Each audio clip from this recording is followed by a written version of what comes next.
So let's see this question. So the question is, considering the elements boron, aluminium, magnesium and potassium, the correct order of their metallic character. यानी कि हमको metallic character का order बताना है. So metals कौन होते हैं? Metals जो easily, जिनकी tendency होती है easily electron को lose करने की. ठीक है. तो अब अगर मैं मेटालिक कैरेक्टर का ट्रेंड देखूं, so as we move from top to bottom in a group, जब भी मैं टॉप से बॉटम जाती हूँ तो एटॉमिक साइज इंक्रीज होता है. ठीक है. जिसकी वजह से जो मेरा न्यूक्लियस है और जो मेरा outermost valence shell electron है, उन दोनों के बीच का डिस्टेंस बढ़ रहा है. डिस्टेंस बढ़ रहा है तो उन दोनों के बीच में जो फोर्स लग रहा है वो क्या हो रहा है? कम हो रहा है. जिसकी वजह से वहां से इलेक्ट्रॉन निकालना क्या है? इजी है. तो टॉप टू बॉटम जब भी मैं ग्रुप में जाती हूँ तो जो मेटालिक कैरेक्टर है वो इंक्रीज करता है.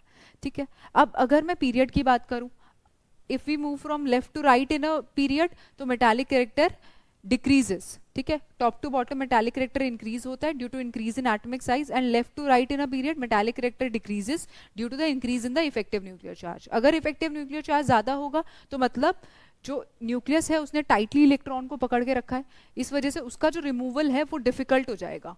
और मेटल्स तो वो होते हैं जिनकी इलेक्ट्रॉन की को लूज करने की टेंडेंसी अच्छी होती है. So as we move from, हम लिख सकते हैं as we move from top to bottom in a group, metallic character increases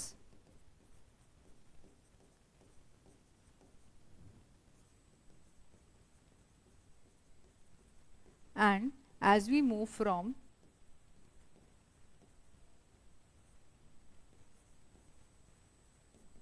left to right in a period,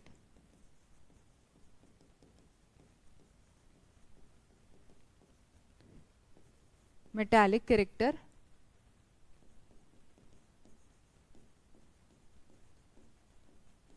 decreases. ठीक है.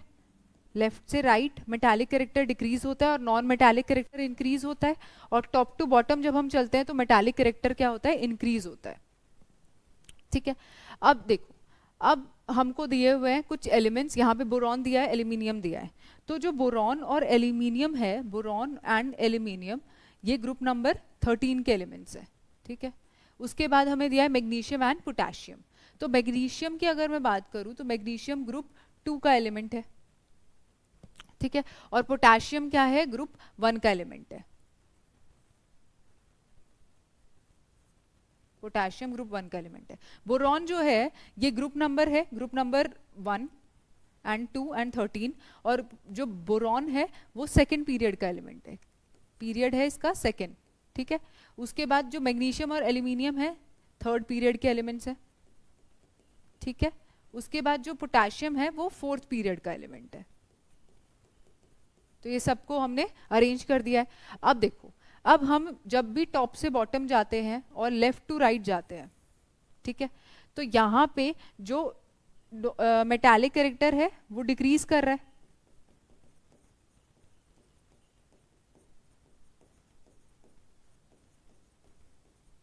और top to bottom metallic character क्या कर रहा है? इंक्रीज कर रहा है.